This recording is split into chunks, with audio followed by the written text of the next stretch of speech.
또 주인 할아버지가 내가 사는 원룸의 벨을 누른다. 아니 대체 무슨 일이시냐고요. 매번 시도 때도 없이 하루에 10번은 좋게 우리 집 벨을 누르는 이 할아버지가 바로 내가 사는 이 원룸의 주인 할아버지랍니다. 저는 나이 40살의 돌싱으로 돌아왔어요. 뒤늦은 37살 나이에 중매로 만난 사람과 결혼을 했지만 역시 중매로 만나서 그런지 깊게 사랑하지 못했고 오랜 결혼 생활을 이어나갈 수 없었답니다. 그런데 결혼한다고 그동안 모아둔 돈 탈탈 털어내고 내가 먼저 별다른 이유 없이 이혼하자고 말하니 위자료 같은 것도 못 받고 그래서 하는 수 없이 이 원룸으로 이사와서 저녁에 잠깐 요합식당에서 설거지 알바를 하고 있는 실정이랍니다. 원룸은 좀 낡았지만 그래도 괜찮았어요. 일단 풀옵션으로 전자레인지며 냉장고며 에어컨이며 일단 필요한 가전제품은 모두 다 있었으니까요. 그리고 월세도 다른 곳에 비해서 조금은 낮은 편이었으니 저 같은 사람에게 이 원룸은 딱 안성맞춤이었고 어딜 나가도 이런 원룸을 이 근처에서는 찾을 수 없었으니 정말 집주인 할아버지에게 잘 보여야겠다는 생각이 조금은 들었답니다. 그런데 이 할아버지에도 해도 너무한 것 같아요. 아무래도 제가 저녁에 일 나가다 보니 아침과 낮에는 통상 집에 머무는데 아니 시도 때도 없이 왜 이렇게 벨을 누르는지 그래서 나가보면 고작 한다는 소리가 계단 청소했으니까 미끄러우니 조심하라는 등 오늘 오후 2시에 301호 수리하니까 시끄러울 수 있다는 등 이런 말은 그래도 양반이에요. 하다못해 여기 이사 온 지 2개월이 넘어가는데 아침에 자고 있는 사람 깨워서 굳이 우리 집 벨을 누르며 한다는 소리가 불편한 거 없냐는 등 그냥 오다 가다 만나서 해도 될 소리를 굳이 꼭 우리 집 벨을 누르고 하니까 저는 너무나 불편했답니다. 그리고 그 소리만 하고 금세 사라지면 말을 안 하는데 꼭 그런 말 하고서 문을 열고 나가보면 우리 집 안을 두리번 살펴보는 게 여간 귀찮고 신경 쓰이는 게 아니었어요. 그래서 정말 한 번은 마음 먹고 부탁이니까 벨 좀 그만 누르셨으면 좋겠다고 말하고 싶었지만 막상 또 그 말하려고 하면 입에서 안 나오니 약간의 스트레스가 쌓여 있었답니다. 그리던 중 어느 늦은 아침이었어요. 시간을 보니 오전 11시였고 배도 고프고 그래서 냉장고 문을 열었는데 마땅히 먹을 것도 없고 그래서 라면이나 끓여 먹으려고 하니까 그때 누군가 벨을 누르더라고요. 그래서 전 이거 또 그 주인 영감이 벨을 누른 거라고 생각하며 온갖 인상을 쓰고서 나가봤는데 글쎄 할아버지가 아니라 중국집 배달원이더라고요. 그러면서 하는 말이 짜장면이랑 탕수육 왔다면서 받으라고 하길래 저는 이거 시킨 적이 없다고 하니까 이미 계산 다 했고 여기 202호 맞지 않냐며라고 하길래 202호는 맞는데 주소 잘못 찾아온 거 아니냐고 하니까 그제서야 배달원이 주소를 또박또박 불러주는데 주소도 우리 집 주소가 맞더라고요.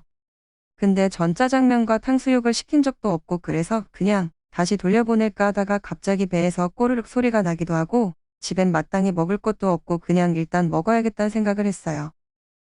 그 뒤 중국집 배달원은 음식을 내려놓고 갔으며 전 일단 먹은 뒤 나중에 돈 내라고 하면 까짓것 돈 내야겠다는 생각을 했답니다.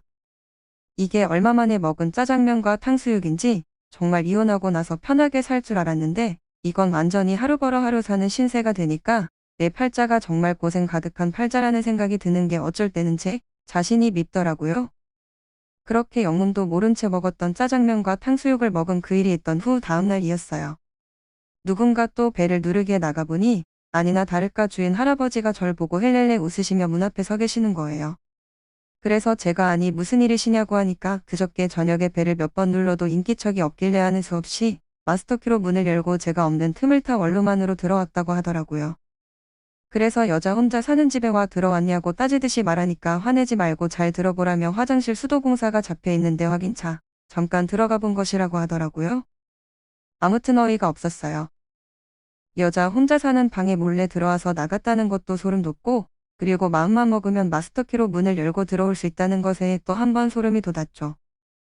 그러면서 하는 말이 화장실을 한번 쭉 둘러보다가 나올 때쯤 냉장고 문이 좀 열려 있어서 전기세 많이 나갈 것 같아 닫아주려고 하다 보니 냉장고에 음식이 하나도 없길래 일어나 짜장면과 탕수육을 시켜준 거라고 하더라고요. 황당하고 어이는 없었지만 이미 짜장면과 탕수육은 공짜로 얻고 먹은 뒤였고 거기서 뭐라고 따지며 화내지도 못하겠더라고요. 그래서 함부로 집 안으로 들어온 것 때문에 앞서 언성을 높였던 모습과는 반대로 감사하게 잘 먹었다고 머리를 숙이니 흐뭇하게 웃으시게 왜 이렇게 능글맞아 보이시는지 꼭 무슨 흑심이 있다고나 할까? 아무튼 그런 느낌을 받았어요. 그 일이 있고 며칠 후 한 번은 아침에 라면을 끓여 먹으려고 하는데 집에 라면이 없어서 집 앞에 조그만 슈퍼마켓으로 가서 라면을 사오려고 나갔답니다. 라면을 고르고 계산을 하려고 하니까 글쎄 지갑이 없는 거예요. 급하게 나와서 모르고 지갑을 놔두고 왔다고 하니까 몇 번 그래도 여기서 물건 사간 저를 알아본 슈퍼마켓 주인 아줌마가 유압 원룸 사는 처자 맞죠? 라고 하길래 맞다고 하니까 그냥 외상으로 가져가라고 하더군요. 그래서 감사하다고 말하려고 하는데 갑자기 뜬금없이 그 아줌마가 저한테 아가씨 잘 해봐라고 하는데 뭘 잘해보란 소린지 몰라서 물으니 그 집 할아버지 나이는 들었어도 자식들 하나 없고 마누라도 없고 오직 돈만 있는 영감이라면서 아가씨 보니까 힘들게 이 앞 식당에서 설거지 하던데 그래도 그 할아버지한테 잘 보이면 또 아냐고 하며 안 사람이 돼서 돈 펑펑 쓰고 살지라고 하니까 정말 황당하고 어이가 없어서 그런 소리하지 말라고 하며 라면 봉지를 들고 아줌마를 째려본 후 밖으로 나왔답니다. 돌아와서 냄비에 라면물을 올리고 라면을 끓여 먹으려고 하는데 이른 아침부터 라면을 끓여 먹는데 신세가 왜 이렇게 처량해 보이던지 그때 문득 아까 슈퍼마켓 아줌마가 한 소리가 생각났어요. 어차피 결혼도 한 번 실패했겠다. 나라고 뭐 이제 와서 돈 많은 남자 만나? 사모님 소리 못 들을 이유 없지 않냐며 보아하니 그 주인 할아버지 매번 우리 집 찾아와서 벨 누르고 나한테 관심이 많은 것 같은 데 이참에 나도 한번 적극적으로 나가봐야겠다는 생각이 들었거든요. 그렇게 마음을 먹고 그 다음날 아침 여지없이 벨을 누르더라고요. 주인 할아버지였어요. 저보고 뜬금없이 잘 잤냐고 하는 말에 다른 날 같으면 인상 쓰고 뭐 때문에 그러냐고 할 텐데 그날은 나도 그 할아버지를 보고 눈웃음을 치며 안녕하세요 라고 인사를 한 뒤 들어와서 커피 한 잔 드실래요? 며 말을 하니 할아버지가 좋지라고 하셔서 주인 할아버지와 나란히 침대에 앉아서 커피를 마셨어요.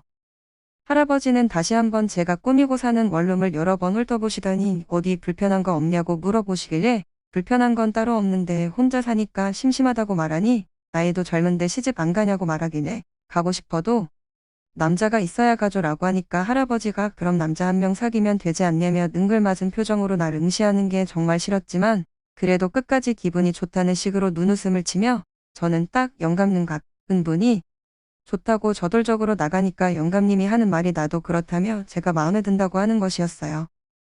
그래서 한순간 주인 할아버지와 넘지 말아야 할 선을 빠르게 넘고 말았는데 이게 정말 잘하고 있는 건가 하는 생각도 들었지만 그래도 뭐 이쯤이면 나한테 완전 넘어왔다는 생각이 들었고 주인 할아버지 재산, 이 곧 내 재산이 될 것 같은 기대감에 빠져 있었답니다. 그 일이 있던 후 이틀 뒤 누군가 벨을 누르더라고요.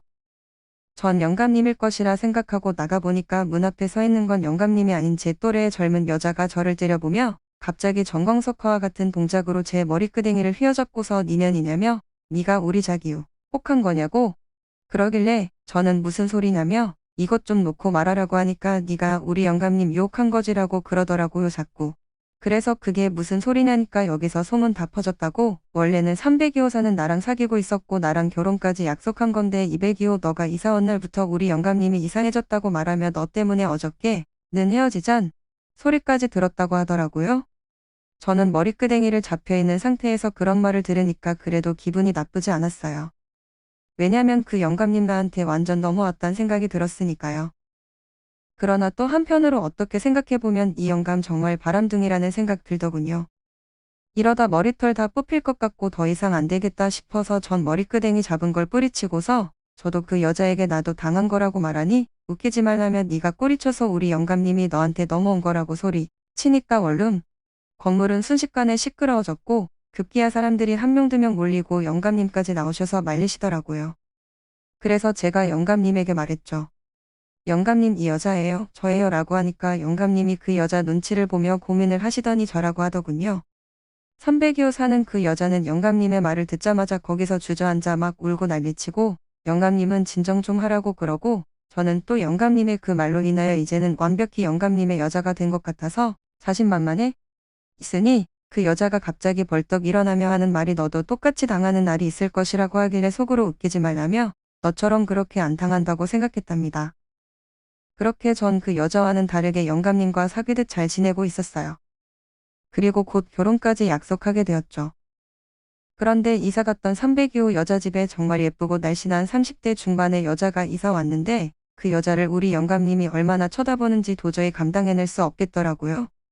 아니나 다를까 영감님은 저를 찾는 날이 조금씩 줄어들었고 새로 이사 온 302호 여자랑 눈이 맞은 건지 그 여자랑 히히덕거리는 걸 많이 목격했죠. 아니나 다를까 영감님은 이쯤에서 헤어지자고 말하는데 아주 된통당한 느낌이었답니다. 이럴 줄 알았으면 그런 욕심 안 부릴 걸 그랬어요. 저도 똑같이 예전 300기 후 여자 꼴이 든 것 같아 한탄스러웠죠. 남자는 늙어도 남자고 바람둥이 기질을 못 버리나 봐요. 능글맞은 그 영감 저보다 더 어린 영계랑 만나면서 아주 좋아 죽으려고 그러는데 그제서야 환상이 깨지듯 내가 미쳤었구나 하는 생각이 들더라고요. 지금이라도 그 영감이랑 헤어지길 잘했다는 생각이 드네요. 제가 돈에 눈이 멀어 콩깍지가 제대로 씌인 건데 누굴 탓하겠어요.